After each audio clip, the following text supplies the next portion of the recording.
Oh, that hot music now. Yeah. Yes, yes. Over here Hello, shaking everyone.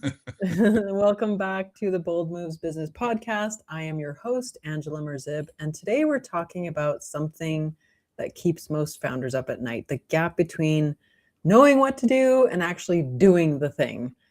You know, we've all got a vision, we've got a plan, but somewhere between the strategy meeting and Monday morning, the execution falls apart.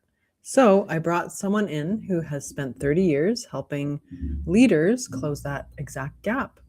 And I would like to introduce my next guest. Chris Majer is the founder and CEO of the Human Potential Project, where he helps organizations build high-performing cultures through stronger leadership, accountability, and trust. And over the past 3 decades, he has advised executives and leadership teams at companies including Capital One, Burger King, and Allianz.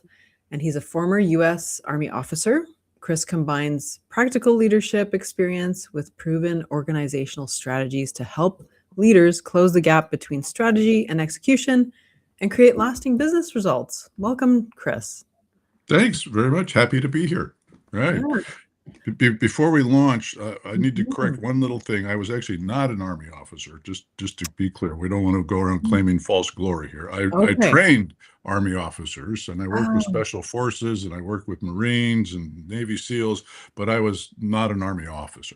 okay. Thanks for clearing Yeah. that No, up just for us. Got to get integrity everything right. matters. Got to be our own fact checkers here. That's it. Well, with that, I mean, you have a really diverse background, military, corporate, entrepreneur now.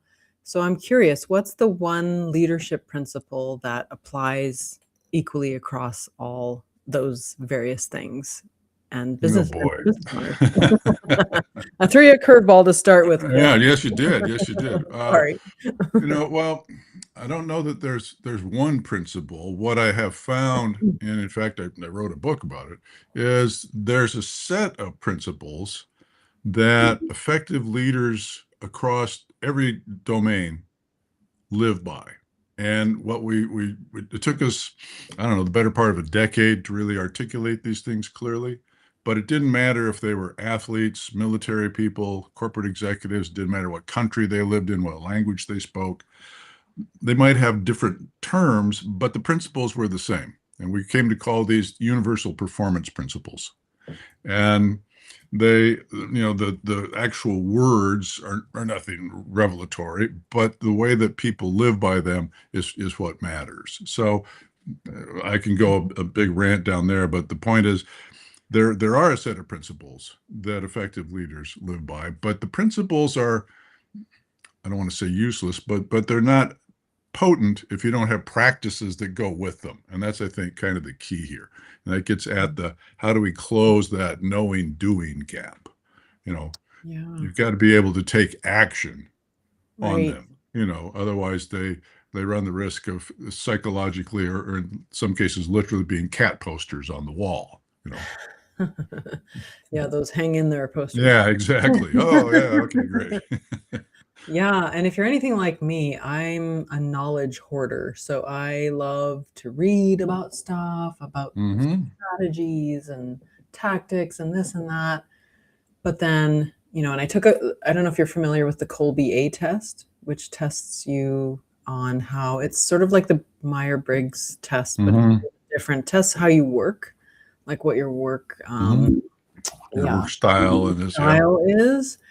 And I was high in Fact Finder, so I love to do the research, but very low in Quick Start. So I am aided by someone like partnering with me that's a high Quick Start and a low Fact Finder. So I don't know how many of us fall into that category, but it's definitely a struggle for me, for sure. Well, it's a struggle for lots of people, and I tend to be on the opposite side of that. I'm more of a quick start, and facts.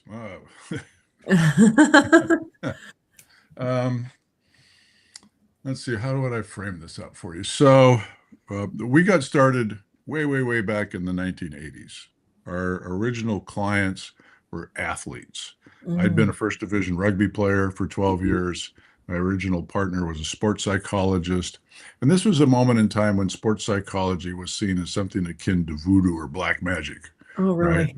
Right? Oh, yeah. And And we got to be buddies because he had these sciencey sounding explanations for experiences that I had had and just written off as too many bangs on the head or flashbacks to the 60s, right? So, but he said, no, no. I said, oh, this is cool. So we set out to work with athletes because that was the arena in which it was expected that you would push the boundaries of human performance. Mhm. And that was our interest.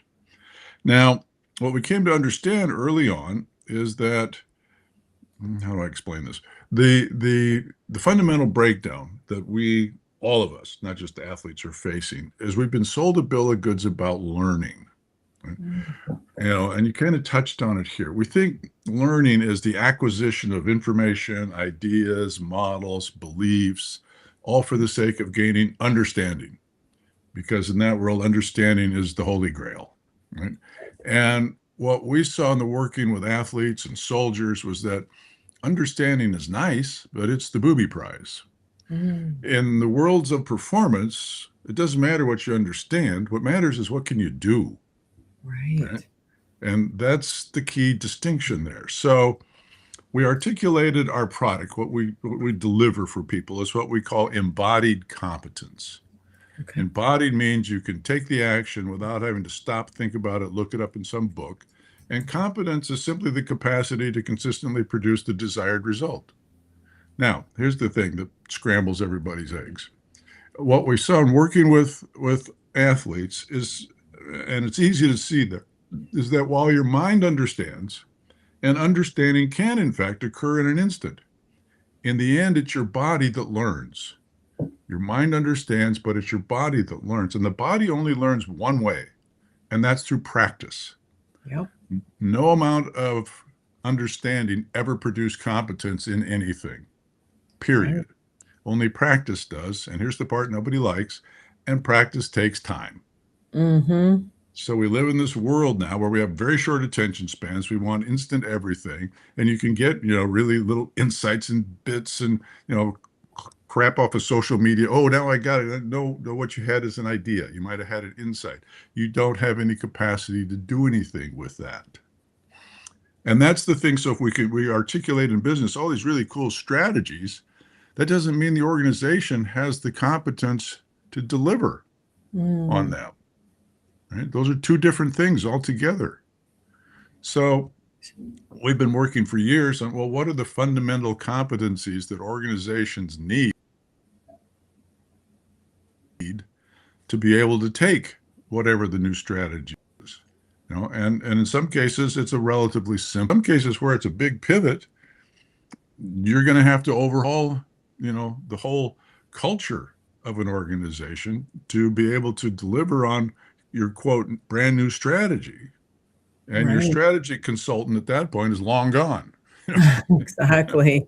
It's just Yeah, words on paper, and then exactly. you're That's it. left And like then we got, oh boy, another binder. We didn't have enough of those. Yeah, collecting dust. Yeah, exactly. yeah, Exactly. yeah. Not doing anything for So you.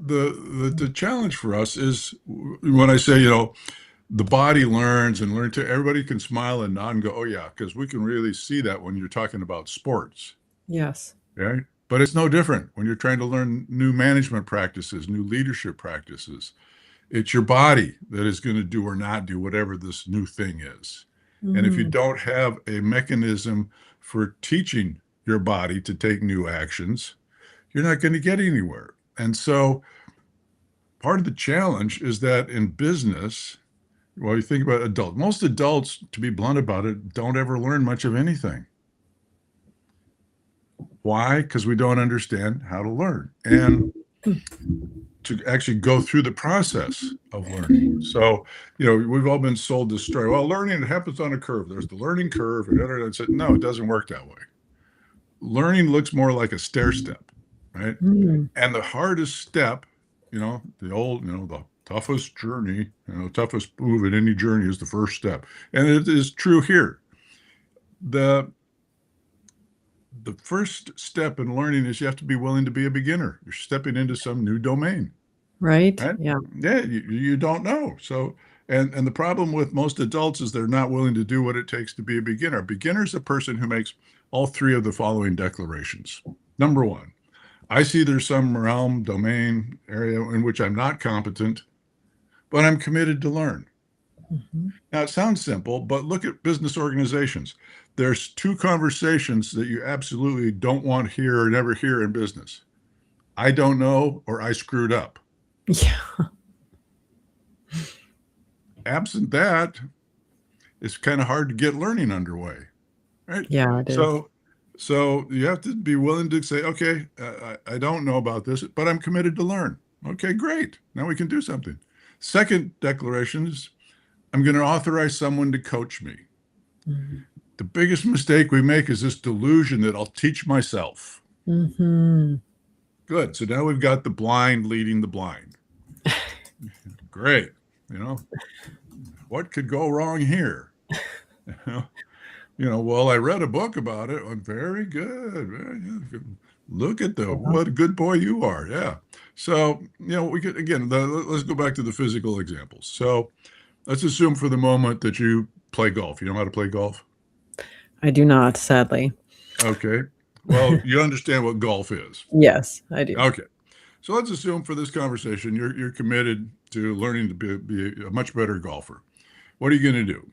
Well, the common reaction is, I'm going to go to the range and practice. I said, okay. Mhm. So what you're doing then is getting better at being bad. Yeah, and I've What? done that. Yeah. I said, well, you already said your current game is insufficient for what you want, but you're going to go practice your current game and more deeply embed that which isn't working. Mhm. Brilliant. So, no, if you're really serious, you're going to go and get a coach. Right. And then the process is real simple. So you go to the range and the coach is there and she says, okay, let's see you take a few shots. So you hit, 5 or 6, whatever. Coach says, okay, let's do this. Stand up a little straighter, move your club in a little bit. Do this with your hands. Do this with your feet. Now take some shots. What happens to those next few shots? They're absolute crap. Why? Because it's uncomfortable. It's awkward. Mm. It's new. You don't like it. And your mind is going, ew, make the bad lady stop. Right. And if the coach wasn't there, you would do what 99% of people do, which is go back to doing it the way that you did, even though it's not what you want, at least it's comfortable. Right. Right. Right. So Yeah, that this makes gets sense. at the third declaration of being a beginner. And this is why most adults never learn anything. I'm going to be at peace with being a beginner. Because Mm. being a beginner is where you make all the stupid, embarrassing, goofy mistakes. Yeah. I'm kind of trying to learn how to play tennis. My serve looks more like batting practice. Ho! It's up and over the 400-foot fence. As the opponents are going, wow. And I can do things with a golf ball that physicists will tell you are impossible. Wow, Right. look at that. He made a round object make a 90-degree turn. How did he do that? Yeah. I still don't know. But we're not willing to be uncool. We're much more committed to Exactly. looking good than being better. And Exactly. Yeah. and it's worse the farther you get in your career, right? Mm. Because as you advance up a career, your background assumption is I'm getting paid and getting paid handsomely for what I know, not for what I don't know. And so we Right. really don't want to go there. So we got this kind of self-defeating mechanism. But the solution here is you've got to be willing to learn and go through the process. There is no shortcut. No amount of understanding is going to get you up to where you're competent. You got to go through being a beginner and a novice and proficient and all the steps of learning. Absent that, Absolutely. nothing's going to change, which is why we keep having the same problems surfacing over and over and generation after generation in the business world. Mm. We have not learned anything new, dramatically new, in the field of management in the last 100 years. Hmm. What we think of as modern management practices, I need to back that statement up because all the Toyota production system people are having agita here. Uh, all of what we think of as modern management practices were developed by people who were born in the 1800s.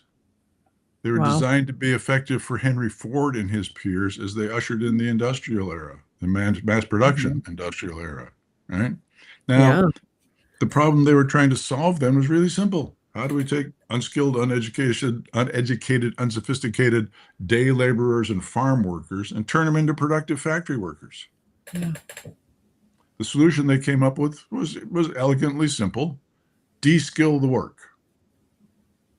You might have made wonderful wood panels that went on horse-drawn carriages. Here you're going to put 5 bolts on a Model T wheel all day, every day. Yes, it's mind-numbing and boring, but it's simple and anybody can do it, and that's the whole Right. point. And if you don't like doing it, that's fine. We got 100 people who would love to have your job, because in those days there was no social safety net. If you didn't Right. work, you didn't eat. Mm-hmm. So that enabled the old management as supervision model, Right. right? Because the background assumptions were, this work is drudgery. People wouldn't really do it if they didn't have to. Since they don't want to be here, we can't trust them. So we need to keep an eye on everything they do. And the goal of factory mass production was no disruptions to production. We don't want surprises. We don't want disruptions. I don't want to hear about your innovative ideas. Just sit there and put the bolts on the Model T wheel, will you please? Yeah.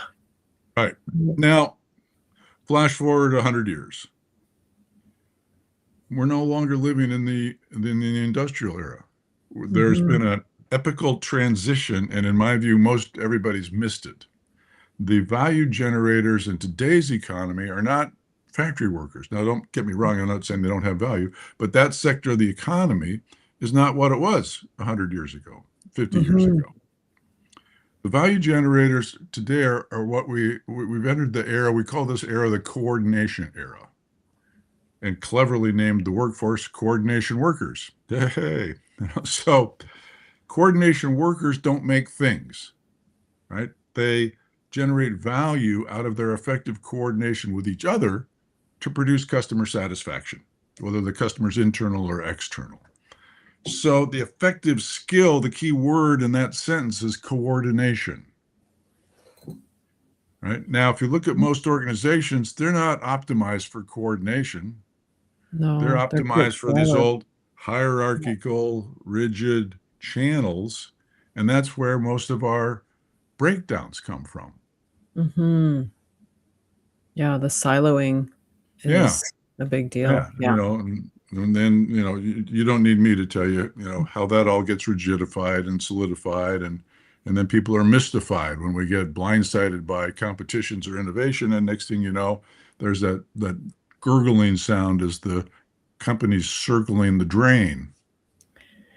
Yeah, and in order to learn effectively by doing, I think you also need the cultural foundation inside the workplace to allow for, because you're going to make mistakes, right? Yeah, If you're exactly. afraid to make a mistake and you're not supported in that, how are you ever going to learn?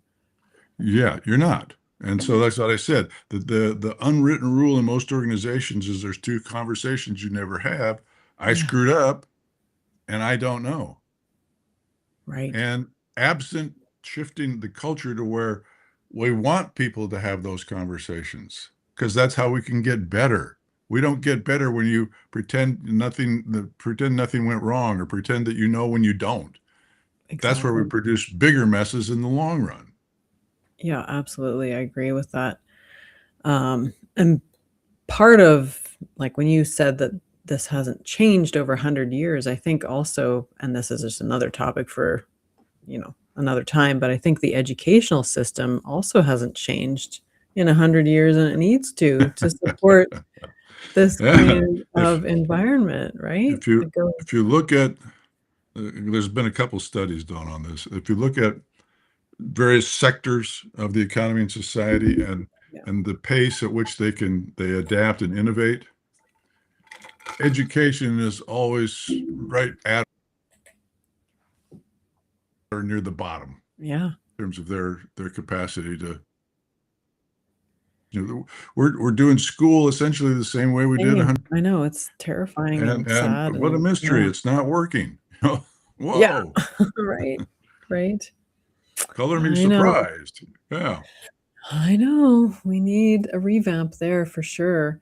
Well, let's talk about, when did you launch your business? What was that? You mentioned that was your boldest move, was deciding to go out on your own and build something different. Yeah. So tell us about that time. Well, uh, it's depending on your point of view, a fascinating story. So, Okay. I, I went to the University of Washington. I was captain of the rugby team. I stayed there for 7 years to complete a master's degree, working, along the way. And so by the time I got out of school, I was in my early 20s.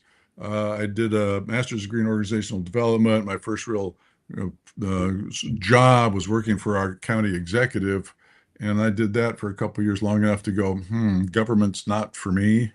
Hmm. And went from one extreme to the other. I went from there to commuting up to Alaska, where I'd be in a bush plane, flying around to the little villages in southeastern Alaska, helping implement the Native Claims Settlement Act. Oh, And wow. so, yeah, I watched pretty much everything I learned in graduate school become irrelevant instantly. Hmm. Reality rears its pesky head. It was Right. fascinating, absolutely fascinating, time of adventure and exploration. And I came back down towards Seattle, ran political campaigns for 3 years. I got the first woman elected governor in the state. And Hmm. at the same time, I'm still playing rugby. Okay. So now every year there was a giant invitational tournament. 35 teams were invited from around the world, like the best club sides in the world, to play on the polo grounds of the 17-mile drive down in Carmel, California. Now, if you've never been that's where Pebble Beach and all this hoity-toity stuff is. So, one of my bucket lists, and I better get around to it, is I want to meet the guy who convinced the Carmel and Monterey city councils that it was a good idea to invite 35 rugby teams to come down for a long weekend. Oh, gosh. What could go wrong here? It's like, let's invite Attila the Hun and some of his buds down for the weekend. Right. So um, I go to the airport to go down for the tournament, and I realized, oh man, the book that I was reading I'd left on my bedside table. Crap, I don't have anything to do on the airplane. I'm not the kind of guy who can stare out the window for three Mhm. hours or read the in-flight magazine 10 times. So, hey, I went to college. Let's go get another book. So I went to the bookstore. You've been to the airport bookstore. You know the scene. Mhm. There's the wall of books. Right. There's the thrillers and the histories and the fantasies and the romance novels and all this stuff. And I'm just kind of taking it all in. Now, this is going to sound very strange, but the reality is I had a mystical experience in the airport bookstore. Mm. And not something you hear every day, is it? No. Yeah, so I'm sitting here minding my own business. All of a sudden, there's this book up the very far corner, and it starts talking to me. And I don't mean it was an audio book. Somehow, via some mechanism I don't understand, this book is talking to me inside my head, and I'm literally looking around trying to figure out who's talking to me, and there's nobody Wow. there. I went, Okay. okay, this is new. Yeah. um, I get it. I'm supposed to get this book. I may be dumb, but I'm not stupid. So I get the book and I think, oh, well, this is perfect. It's called The Ultimate Athlete by some guy I'd Yeah. never heard of, George Leonard. I thought, well, this is perfect. This book really wants me to read it. So it seems kind of relevant. Maybe I'll pick up some pointers that I can use this weekend. So I get on the plane, I start reading it, and I'm going, whoa, and I didn't put it down till we landed. And I'm like, well, I don't understand much of what this guy was talking about. He was talking about things like intentionality and synchronicity and some Japanese energy called ki and some martial art I'd never heard of called Aikido. And I was kind of left with, well, I don't know what all this stuff is, but I like it. It resonated with me. Mhm. So I don't know what it was. 6, 7 months later, I said, okay, it's time to grow up. I'm 30, 31 years old. I can't keep, my body won't take this abuse of rugby anymore. And maybe I should kind of figure out what I want to do with my life. So I took up the study of Aikido. And as I said, I met a guy there who's a sports psychologist. That's how we first got hooked Right. up. And we compared notes and decided we were going to start a business. And our mission was simple: isolate and reproduce in others the elements that led to consistent winning performance. And our first market was athletes, individual athletes. Mhm. And we just basically put modern technology to the old Greek model of mind, body, and spirit. And so we took the meditative and energetic practices of Aikido and the martial arts, along with Western psychology, contemporary and by what was by then advanced physiology. And when we talk about spirit, we don't mean religion, but the human spirit. What is it that's driving you to compete? And put together programs, worked with our clients, did extraordinary work. We surprised ourselves how well it was working. We had one little problem, which is that in those days, Nike, Adidas, and all those companies didn't exist the way they do now. So all of our clients were amateurs, which meant they were broke. Right. Doing great work, not getting paid. Flaw in the business plan. So we turned our attention to teams. We saw the same thing everybody's seen. You could take a group of individual players who as individuals were terrific, put them together on a team, and the team would stink. We go, that makes no sense, but it happens so often, and not just in sports. There's clearly something for us here to learn. Interesting. So we built out a body of work called team cohesion. And, same thing. We did great stuff with national teams, Olympic teams, professional teams. We were cooking. Now, in these days, the only way I can explain all this is Providence was smiling on us. So out of the blue, we found ourselves talking to the United States Army. That was never part of my business plan. The next thing I know, I'm in Fort Hood, Texas, talking to a room full of officers about some of the problems they're having. Ironically, it turned out they had us confused with some other company. So we were actually there by accident. And oh, interesting. it didn't occur to me that it would be a good idea to get them straightened out while we're in the middle of these conversations. So we made a proposal. They ended up with a sole source contract with the United States Army. And, isn't that something? Yeah. So, and we did, they gave us the worst performing unit at Fort Hood, Texas. Okay. And in 90 days, we had them up at number 2. Wow. And that begat what we called the Harry Met Sally marketing plan. So the guys in the unit next door, I'll have what they're having. Right. And we made our way around half of Fort Hood, Wow. doing that. And we were just killing it. I mean, they wrote a full-page front cover story about us in the Army Times, their newspaper. Okay. And that got me a call from the great moments in sports. So I'm in my office. Mr. Majer, this is Sergeant Schmedlap. Colonel Potter would like to speak with you. And I'm thinking to myself, Colonel Potter. Hey, that's that guy on MASH. MASH. Yeah, I love MASH. Yeah. It's like, I thought it was one of my goofy friends screwing me, so I hung up on him, right? Oh, no. Yeah, that was a bad move. Bad move. So a few minutes later, the phone rings again. This is Sergeant Schmedlap's back with a slightly different attitude. And Mr. Majer, Colonel William Potter of the 10th Special Forces Group would like to speak with you, sir, and really doesn't appreciate being hung up on. Oh, damn. My bad. That's all me. Right. That's on me. Yeah, so we got off on the really right foot, right? Right. Well, the short of this is 5 months later, we had another sole source contract with the Army. They gave us 2 Special Forces A teams under our operational control 24 hours a day for 6 months.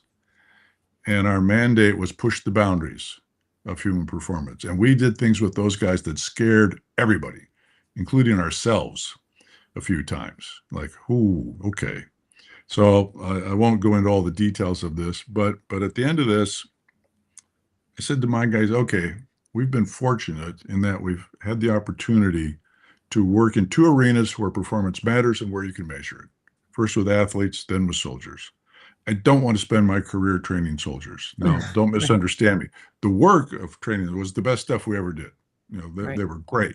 The process of getting to do it, the Army's contracting process in those days was sufficiently odious that I said, I just can't see myself hiring 5 guys to do contract compliance. So we said goodbye to that world for the most part. We went back a couple times, over the years. But we're going to turn our attention to the corporate world. And this is actually going to be more challenging. And my guys all looked at me like I was nuts. And I said, I don't mean physically, nitwits. I mean, Think of it this way. In the business world, there's no timeout, there's no spring training, there's no stand down. By our standards, they don't actually do any real training. And on any given team, there's a vast gap in the level of competence and commitment on the part of the players. How do we work in that environment? So we designed a corporate program. We needed some place to test it. So we had connections with the guy who owned this manufacturing company out in Shelton, Washington. You can't get any farther away from the business mainstream. And he had a 300-person operation, and they would take these huge slabs of aluminum, run them through these computerized milling machines, and make doors for Boeing airplanes. I thought, okay, if this works here, it'll work anywhere. And if it doesn't work here, no one's ever going to know. So we did the program. It produced way extraordinary results. Remember when I said Providence was smiling on us? My second client was AT&T. Wow. So we went from in the circus. I went from 5 guys to 85. I'm confident that I made every stupid mistake you could make in trying to grow a business, which is why I can now talk about some of this stuff. And it succeeded oftentimes despite my best efforts, and we killed it. We took a division of AT&T that was losing money, and over the course of 48 months, they generated $3 billion in profit. Wow.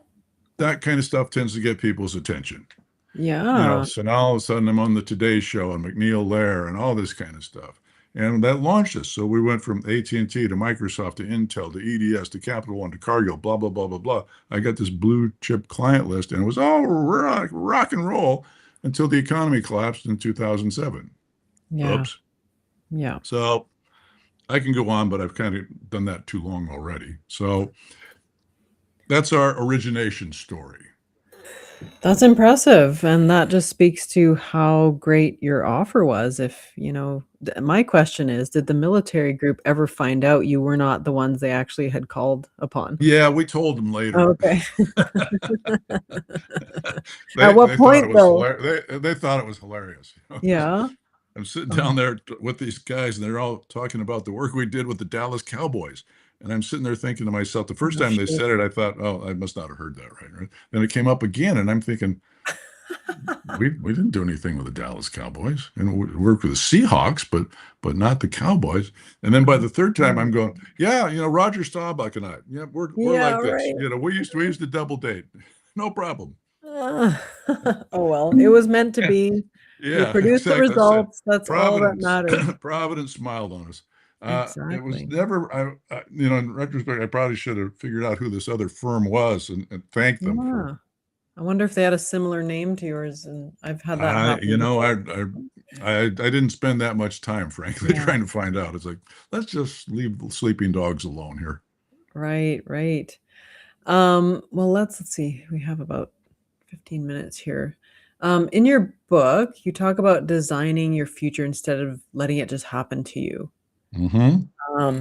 For founders, what's the first step they should take to move into that zone, like move from reactive mode to designing their business trajectory? Oh boy. You always, come up with these complicated questions. I want to get the good stuff. I only got you here for 45 minutes, and I gotta extract all the. That's it. Let's get some juice. Get some juice out of this fruit here. So, well, I think the first step is some form of clarity about what you're up to. All right. So, lots of people have what they think is a good idea for a company, and sometimes they are, and sometimes they're not. But it does. You don't know till you go out and crash test it, with reality. Mm-hmm. But what I find is that most young companies don't fail because they run out of resources. They don't fail from starving to death. Mm-hmm. They fail from overeating, trying to do too many things at once. Okay. It's a breath mint. It's a floor wax. Well,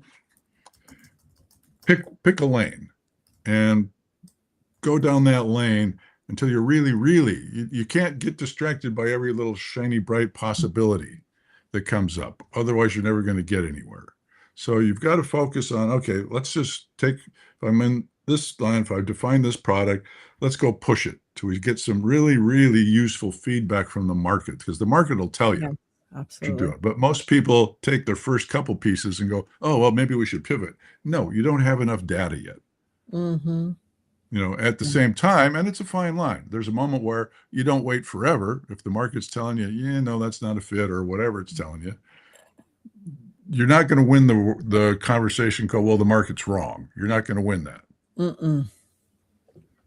No. And it makes me think of when you said that about getting the data and testing it out in the market. I remember seeing this example of, like, Colgate, who makes toothpaste, and that's what they're known for. They ended up Mm-hmm. making frozen dinners. Like, Yeah. it doesn't make Wait, any what? sense, right? It flopped, obviously. Yeah. What a surprise. I do not want my Salisbury steak to taste like mint. That's what I'm going to think Yeah. of when I think of Colgate. Colgate frozen meals. So yes, Well, definitely. that's the dilemma is, Yeah. so we did a lot of work with Capital One. So when Mhm. they first came to us, I mean, Capital One is an amazing, particularly in the early years. It's become a big institutionalized bank now, but in the early days, it was this jumping, innovative venture. And their story is, it's literally epic. They went from uh, 3 or 4 strategy consultants who pitched an idea to a bank, Signet Bank, and said, "Here, we think there's a way that you could grow your credit card business and use these algorithmic modeling and direct mail." And the bank went, "Whoa, that's a little too radical for us." And they said, "Well, look, we believe so much in this, we'll buy your credit card business." So they went out, raised capital, and bought the bank's credit card business. What they bought was, don't hold me to these numbers, but something like, I don't know, 400,000 customers, 500 or 600 employees, right? And that was in, let's call it 1991, 92. Mhm. By 1997, 98, they had 17,000 employees and 40 million customers. And they did that without acquiring anybody. Mm. It's what's known in the business school circuit as explosive growth. Yeah, I'd Now, say they so. came to us because Capital One, like lots of companies, had a simple philosophy. We're going to hire the smartest people out there. Mhm. Right? Okay, sounds good. The dilemma was their definition in those days of smart had to do with quantitative analysis. Right? Okay. And it worked when you were doing risk assessment and data analytics and so forth. Yeah, that's a skill set we want. So because it worked great for credit cards, they made well, I don't want to say false, but dubious assumption that it'll work in any business because we're so smart. So they Mm. decided to take these great analysts and put them in charge of running companies, and they tanked 5 of them in Mhm. short order. They didn't really understand that having quantitative skills wasn't the same thing as being able to lead or manage. So that Right. was our opening to come in there. And it Okay. was fascinating working with these guys. And what what we did was taking the thing about learning. All right, we're going to teach you guys some leadership and management practices. All right, this isn't going to happen overnight. So our programs ran for months because you would do conferences and then implementation work and another conference and implementation work, and it built on it and built on it and built on it.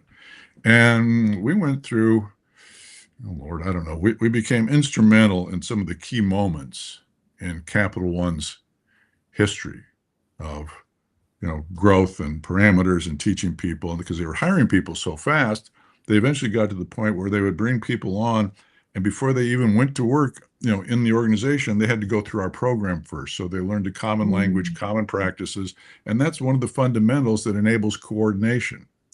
You've got to have a common language, a common set of interpretations, a common set of principles, and some common practices. See, because Mhm. in any organization, when you hire somebody, you don't go out and look for losers. No. No, oh boy, look, there's somebody down there in the homeless camp. Let's grab him. No, you're looking for the best guys you can find, right? Yes, Right. right. So you bring in these really bright people from other organizations, and what is their natural assumption? You brought me in here because you want me to do here what I was doing there. In there, yeah. Seemingly rational, but the odds of their way being your way are pretty close to zero. And when you bring in hundreds or thousands of people, it Yeah. drops to absolute zero. So our job was to get a foundation under all this, which is in part what enabled some of this explosive growth. Right. Yeah. It reminds me of Bed Bath and Beyond. I don't know if they're all gone where you are, but they're gone up here. Yeah. And I was reading up about that, and I guess they hired someone from Target to come in who had done really well with Target, but she did what she did at Target over at Bed Bath and Beyond. It just didn't work. Didn't Right? work. Just Well, there was that, yeah. and then their big problem, like a lot of those companies, was private equity. I'm Mm, not a big fan of mm, private equity when they come in, leverage the hell out of a company, saddle it with mountains of debt, right. and then are mystified when they can't pay off all that stuff. And then you Yeah. let their financial engineers, I can't tell you how many great companies they've killed. Yeah. Yeah, I can see that. I think this was something different. But yeah, needless to say, it's like just because something like you're missing data points if you just blindly take Yeah. one thing from something that worked to a different audience, a different, Yeah. A type different of demographic, a different market. yeah, all that stuff. So anyway, even smart people can do dumb shit, I guess.